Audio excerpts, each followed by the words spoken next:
La princesse Clove était perplexe quant à la réussite de son plan.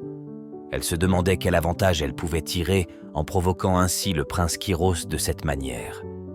Elle sentit qu'elle devait sortir rapidement avant qu'il ne la trouve.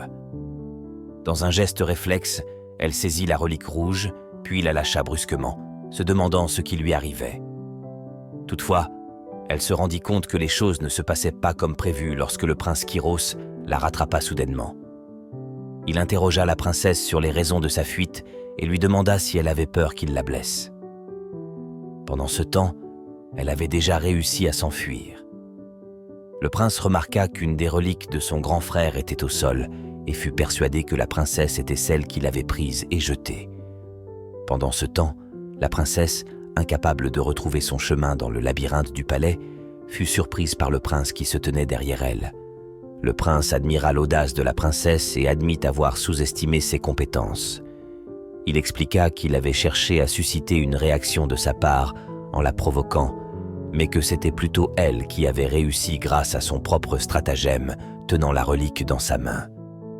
Le prince se demanda pourquoi un dragon chercherait à s'emparer d'un poignard et demanda à la princesse si elle avait eu l'intention de le tuer. La princesse répliqua en disant qu'elle n'aurait pas risqué sa vie en venant dans le palais ennemi et qu'elle ne souhaitait pas se battre contre lui. Elle ajouta qu'elle ne pouvait pas croire que le prince lui ferait du mal après ce qui s'était passé. Finalement, la princesse demanda au prince d'appeler la garde, reculant de peur, jusqu'à ce qu'elle se retrouve au bord de la piscine. Le prince insista sur le fait qu'il ne la laisserait pas partir avant de savoir quelles sont ses véritables intentions. Il l'appela Princesse Dragon Azur, puis lança le poignard de côté, s'approchant d'elle pour découvrir sa véritable identité. La princesse le supplia de ne pas s'approcher davantage, reculant et tombant accidentellement dans la piscine. Furieuse, elle le traita d'imbécile et émergea de l'eau. Le prince rétorqua en espérant que le bain rafraîchissant l'aurait fait réfléchir sur les conséquences d'un éventuel combat. Cependant, la princesse, catégorique, déclara qu'elle n'avait aucune intention de se battre en lui jetant de l'eau au visage. Elle profita de cette occasion pour s'échapper, mais le prince le rattrapa en utilisant habilement sa cape pour la capturer. La princesse cria à l'aide de toutes ses forces, mais le prince lui couvrit la bouche de sa main. Pendant ce temps, les servantes se demandaient ce qui se passait entre le prince et la princesse. Mais l'une d'entre elles supposa que le prince était en train de courtiser la princesse. Le prince demanda à la princesse de se taire et de l'écouter attentivement. Il remarqua les larmes dans les yeux de la princesse, mais lui assura qu'il n'avait aucune intention de lui faire du mal. Il ajouta que si tel était le cas, elle ne serait pas debout devant lui maintenant. Il expliqua qu'il était entouré de traîtres et qu'il ne pouvait se permettre d'en ajouter un de plus à ses côtés. Il souligna que la princesse avait hésité à le tuer, c'est pourquoi elle ne fut pas morte. Finalement, le prince proposa un marché à la princesse, sa loyauté en échange de sa sécurité. Il la prévint que si elle tentait de le trahir, il ne serait pas clément. Après avoir relâché la princesse, il annonça que le mariage aurait lieu dans 2 semaines et qu'il la verrait à cette occasion. Le chevalier bloqua l'accès à Caris, lui interdisant d'entrer dans la chambre du prince Kyros sous les ordres du prince lui-même. Le chevalier ajouta qu'il ne voulait voir aucun visiteur et qu'il avait eu une dure journée. Mais Caris, en colère, dit au chevalier qu'il n'était pas un visiteur, mais sa sœur. Finalement, Caris acquiesça et demanda au chevalier s'il pouvait tout de même lui accorder un instant. Elle promit qu'elle n'entrerait pas dans la chambre. Le chevalier accepta. Ainsi, Caris se plaça devant la porte et demanda à son frère, le prince Kyros, s'il souhaitait réellement la rejeter ainsi. Elle ajouta qu'elle avait bien conscience que son frère soit en colère contre elle, mais qu'elle avait agi dans son intérêt à lui. Elle ajouta que même si son frère accordait difficilement sa confiance, elle disait que la princesse Clove était différente de toutes celles qu'elle avait rencontrées, car elle l'avait vue. Ainsi, le prince saisit la relique, la mirant à travers celle-ci. Caris dit qu'elle espérait que son frère le verrait aussi. De l'autre côté, la garde rapprochée de la princesse se demandait pourquoi cela prenait autant de temps. Ils se demandèrent réellement s'ils étaient en train de discuter. Ainsi, la princesse Clove sortit de la pièce. La servante demanda à la princesse comment s'était déroulée la rencontre entre son futur mari, le prince Quiro, mais elle fut surprise de la voir trempée. La princesse répondit à merveille. Le lieutenant Aaron questionna la princesse sur ce qui s'était passé pour qu'elle soit dans cet état. La princesse répondit qu'elle était tombée dans la piscine. Aaron demanda si c'était de son plein gré qu'elle était tombée, tendant sa main vers la princesse, mais elle lui interdit de la toucher. Elle s'excusa et ajouta qu'elle n'avait pas l'intention de s'en prendre à lui. Elle admit qu'elle appréciait son inquiétude et assura qu'elle allait bien, demandant qu'on ne lui pose pas davantage de questions. Elle dit qu'elle aimerait être un peu seule. La servante May l'accompagna ainsi dans sa chambre, mais Aaron insistait pour en savoir plus sur la situation. Mais il fut arrêté par le capitaine Nouren, qui lui rappela tout de même que malgré le fait qu'elle soit trempée, elle n'était pas blessée. Il insista sur le fait qu'il ne devrait pas s'immiscer dans cette histoire et qu'elle devrait la régler toute seule. Ainsi, le capitaine lui suggéra de prendre son premier tour de garde ce soir. Le lieutenant acquiesça. Ainsi, pendant que la princesse se changeait, elle se dit que sa première rencontre avec le prince avait été un désastre. Elle admit qu'elle n'aurait jamais pu imaginer une telle épreuve. Elle se demandait comment le prince pouvait exiger d'être traité avec respect alors qu'il se comportait comme un animal. Elle se reprochait aussi d'être allée un peu fort, ne sachant pas gérer ses émotions. Ainsi, dans ses pensées, elle dit à sa mère qu'elle ne s'était jamais sentie aussi vulnérable de toute sa vie. Elle admit que la façon dont le prince avait parlé d'elle était la chose la plus blessante qu'il aurait pu lui faire, car en l'espace d'un instant, elle avait cru les paroles du prince. Elle ajouta que malgré ce qui venait de se passer, elle souhaiterait faire la paix avec le prince. Elle avait du mal à croire que les choses se passeraient bien à présent, mirant son tatouage. Elle se rappela des paroles du prince, qui prétendait qu'elle soit le dragon azur. Ainsi, elle se rhabilla et se dit qu'elle devrait faire beaucoup plus attention, admettant que le prince soit extrêmement vif et paranoïaque. Elle se dit qu'elle avait l'obligation d'arrêter cette guerre pour le bien de sa nation. Elle lança un regard à travers le tableau accroché sur le mur de sa chambre où 2 dragons entrelacés prenaient vie. Elle se demandait si elle n'aurait pas pu choisir un bien meilleur tableau que celui-ci. Elle se dit qu'elle devrait vite régler le problème entre le prince et elle, au risque de perdre le peu de progrès qu'ils avaient fait à travers cette alliance avant qu'il ne soit trop tard, dit-elle en se couchant. Elle fut immédiatement plongée dans un rêve où elle discutait avec son dragon, lui disant que cela faisait longtemps que le dragon ne l'avait pas appelée. La princesse Clove se posa souvent la question du lieu où elle se réfugiait dans son rêve. Elle était toutefois sûre que c'était son dragon qui l'y avait amenée. Elle ajouta que son dragon refusait de se transmuter dès qu'elle en avait besoin. Elle se demanda s'il y avait une part de vérité dans ce que les anciens avaient dit, affirmant que son dragon n'était qu'un fragment de sa conscience laissé par la bête azur originelle. Elle se dit que si sa mère n'était pas morte, elle pourrait en savoir plus sur les dragons. Elle se dit que sa mère était décédée trop tôt, avant qu'elle n'ait eu l'âge de comprendre tout cela.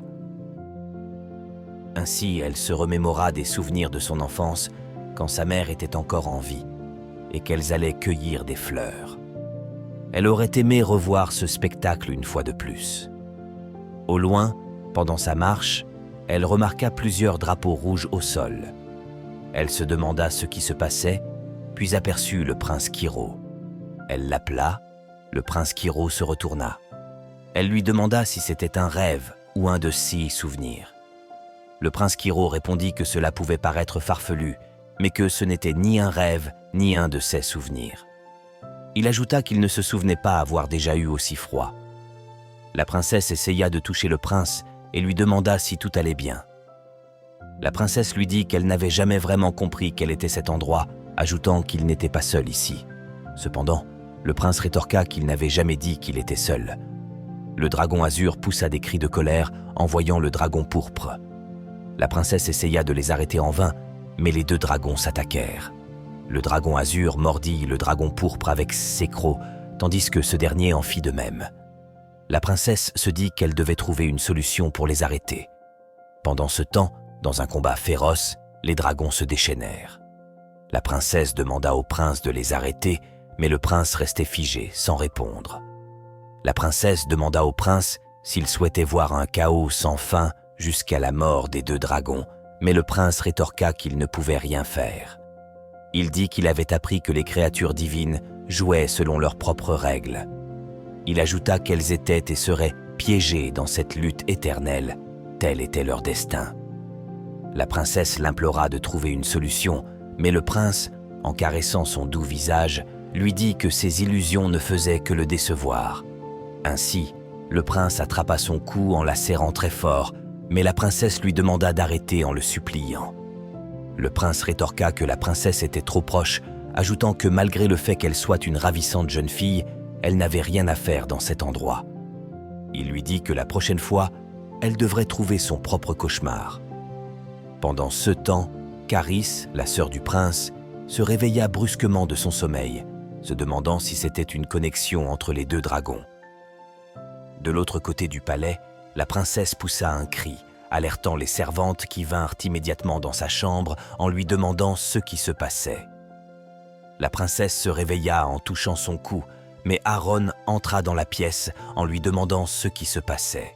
La servante Maï demanda à la princesse Clove si elle désirait autre chose, mais celle-ci répondit par la négative et ajouta qu'elle pouvait aller se coucher.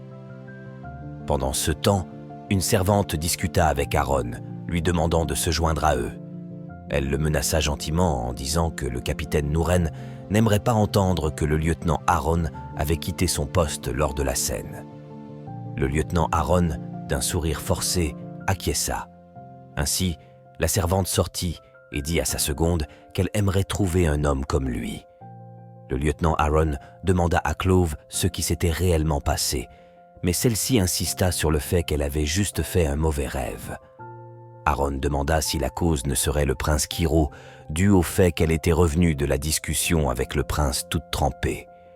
Le lieutenant lui demanda ce qu'il avait fait, mais la princesse répondit qu'ils avaient juste discuté et qu'il avait légèrement usé de son influence. Le lieutenant, en colère, demanda à la princesse si c'était le prince qui l'avait poussé dans la piscine, mais la princesse répondit par la négative. Elle ajouta que le prince ne l'avait à peine touché. Elle s'excusa du fait qu'elle aurait pu résoudre la situation si facilement. Elle dit qu'elle avait été imprudente et que même si elle ne cautionnait pas ses actes, elle le comprenait. Elle dit qu'elle l'avait provoqué et mis en cause ses intentions juste dans le but de connaître la vérité. Elle ajouta que le prince se méfiait de tout le monde dans le palais et n'avait confiance en personne. Ainsi, la princesse toucha l'épaule du lieutenant et dit qu'elle avait la conviction que le prince Kiro ne lui ferait pas de mal. Elle remercia le lieutenant de s'être inquiété pour elle. Elle ajouta que cela l'avait touchée. Le lieutenant rougit et dit qu'il serait dehors au cas où elle aurait besoin de quelque chose. La princesse lui demanda s'il s'en allait déjà, mais le lieutenant répondit qu'il serait mal vu si les servantes les retrouvaient en train de discuter à une heure si tardive, surtout qu'elle était en robe de chambre. Il ajouta que les servantes pourraient commérer. La princesse rougit. Elle se retourna, mais le lieutenant lui dit qu'elle n'avait pas besoin d'être gênée et demanda si vraiment elle n'avait besoin de rien. Mais Clove répondit par la négative. Ainsi, la princesse, dans ses pensées, espéra qu'Aaron allait rester avec elle. Elle se traita d'idiote. Elle ajouta qu'il avait raison et que ce serait mieux de ne pas trop se rapprocher de lui. Elle dit qu'elle aimerait pouvoir lui dire ce qu'elle pense de lui. Elle ajouta qu'elle devrait se débrouiller seule et dit qu'elle se sentait seule. Elle dit qu'elle paraissait pour une princesse gâtée et que pendant que son peuple souffrait, elle était dans ce grand palais rempli de centaines de servantes et de gardes et de bijoux. Elle se demanda pourquoi alors elle se sentait aussi seule. Le lieutenant la surprit en train de pleurer et lui apporta une couverture. Il dit à la princesse qu'elle était une très mauvaise menteuse. La princesse lui répondit qu'elle pensait qu'il était parti. Mais Aaron lui dit de lui faire une place à côté d'elle. Il ajouta qu'il allait rester avec elle aussi longtemps qu'elle le voudrait. Il demanda à la princesse de quoi elle parlait avant, à propos de ne pas être honnête avec lui. Mais la princesse rougit et lui déclara sa flamme, disant qu'elle était amoureuse de lui. Elle se rapprocha du lieutenant, mais le lieutenant répondit qu'il le savait déjà. Il ajouta que, vu les circonstances, il ne pourrait pas accepter. Ainsi, il demanda à la princesse de lui pardonner, mais la princesse, dans un moment de vulnérabilité, caressa le visage du lieutenant. Elle se rapprocha ainsi de Aaron, leurs visages se frottèrent, leurs lèvres se rapprochèrent, mais au dernier moment, la princesse lui fit un baiser tendre sur la joue. Clove s'excusa, les larmes coulant. Elle se dit qu'elle ne savait pas ce qui lui arrivait ces derniers temps. Le lieutenant lui dit qu'elle ne devrait pas s'excuser, lui caressant le visage. Ainsi, il l'attrapa, puis il essaya de l'embrasser. Le lieutenant se souvint du jour où il s'entraîna pour devenir un jeune soldat, quand il rencontra pour la première fois la jeune princesse. Le jeune Aaron rougit à la vue de cette dernière. Ainsi, le professeur lui donna un coup de bâton, en disant qu'il devait montrer un peu de respect envers la princesse. La jeune princesse Clove lui demanda s'il allait bien. De retour à la réalité, le lieutenant caressa le visage de la princesse Clove, la serra, et pendant qu'il essayait de l'embrasser, le lieutenant vit le visage du dragon azur. Pris de peur, il dit à la princesse qu'il devait partir. La princesse était sous le choc. Le lieutenant se demanda si c'était une hallucination. La princesse l'arrêta, mais Aaron rétorqua qu'elle était confuse. La princesse lui demanda ce qu'il voulait dire par « confuse ». Le lieutenant Aaron répondit qu'elle était vulnérable et contrariée et qu'il n'avait pas l'intention de profiter de la situation. La princesse affirma qu'elle était contrariée et qu'il ne pouvait pas s'en aller comme ça après qu'ils étaient sur le point de s'embrasser. Elle reprocha au lieutenant de lui avoir menti sur le fait qu'il éprouvait les mêmes sentiments qu'elle. Le lieutenant Aaron avoua que même s'il lui disait la vérité, cela ne servirait à rien. Il demanda à la princesse si cela mettrait fin à la guerre, si cela empêcherait d'accepter ce stupide mariage. Le lieutenant ajouta que la princesse Clove n'était pas du genre à faire passer son bonheur avant son devoir. Il ajouta que comment pourrait-il espérer que ses sentiments aient la priorité. La princesse répondit qu'elle avait toujours tendance à se préoccuper de la manière dont elle devait se comporter avec lui. Elle affirma que c'était un mensonge et dit au lieutenant qu'il avait toute l'opportunité de lui faire part de ses sentiments quand elle était au palais pendant toutes ces années, mais il ne l'a pas fait. Elle avoua qu'il ne l'a jamais prise dans ses bras. Ainsi, le lieutenant se rapprocha de la princesse. Il lui répondit que la seule chose qui l'empêchait de la prendre dans ses bras était le fait qu'une fois qu'il aurait senti sa peau contre la sienne, il serait incapable de la laisser partir. Il ajouta qu'il tenait trop à la princesse pour voir tout gâcher. Il dit que ses sentiments ne comptaient pas et qu'elle avait un devoir bien plus grand à accomplir. La princesse répondit que connaître la vérité était largement suffisant. Elle avoua qu'il avait raison et s'excusa. Elle ajouta que ce soir, elle était particulièrement égoïste. Le lieutenant répondit par la négative, arguant qu'il s'était laissé emporter. Ainsi, le lieutenant s'en alla. Le capitaine Nouren le surprit en disant qu'il avait quitté son poste. Le capitaine ajouta que les servantes l'avaient informé que ce cri était une fausse alerte. Il demanda au lieutenant ce qui lui avait pris autant de temps. Le lieutenant répondit qu'il voulait en apprendre plus sur ce qui s'était passé avec le prince Kiro. Il s'excusa. Mais le capitaine remarqua un cheveu rouge accroché sur ses vêtements. Le lieutenant rétorqua que ce n'était pas ce qu'il croyait, mais le capitaine, énervé, lui donna un coup au visage. Le capitaine Nouren traita le lieutenant d'ordure et ajouta qu'il lui avait plusieurs fois dit de cesser de faire espérer la princesse. Le lieutenant rétorqua qu'il ne s'était rien passé entre lui et la princesse.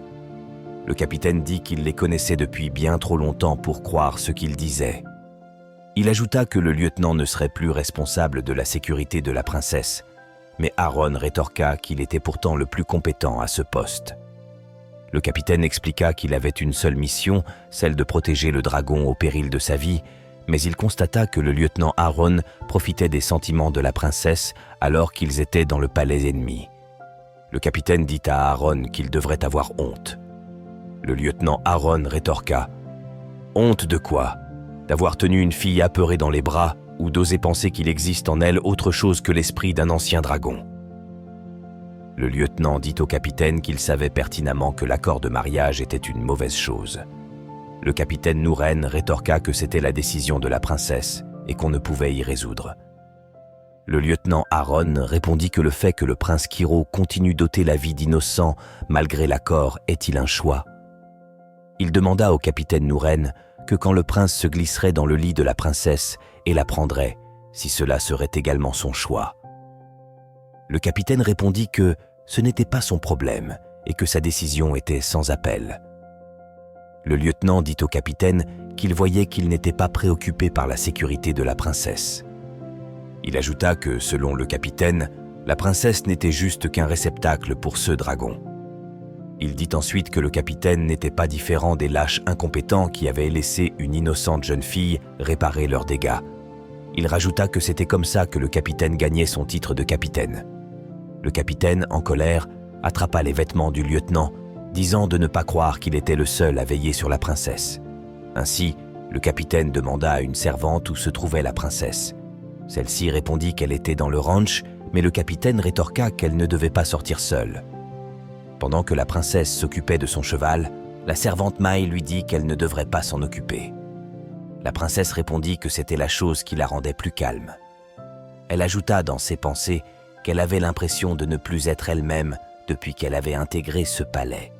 La princesse, étonnée de voir les chevaux des cavaliers en si mauvais état, demanda pourquoi ils étaient dans un tel état.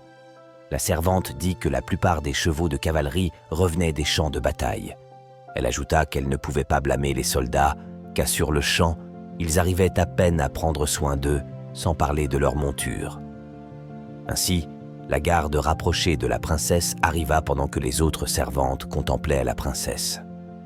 Le capitaine se demanda pourquoi la princesse ne se reposait pas au lieu de se distraire avec ses bêtises. Le lieutenant répondit que c'était justement le but, une distraction.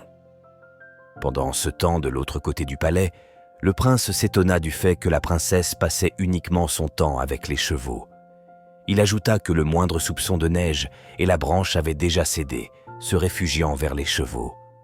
Il était déçu.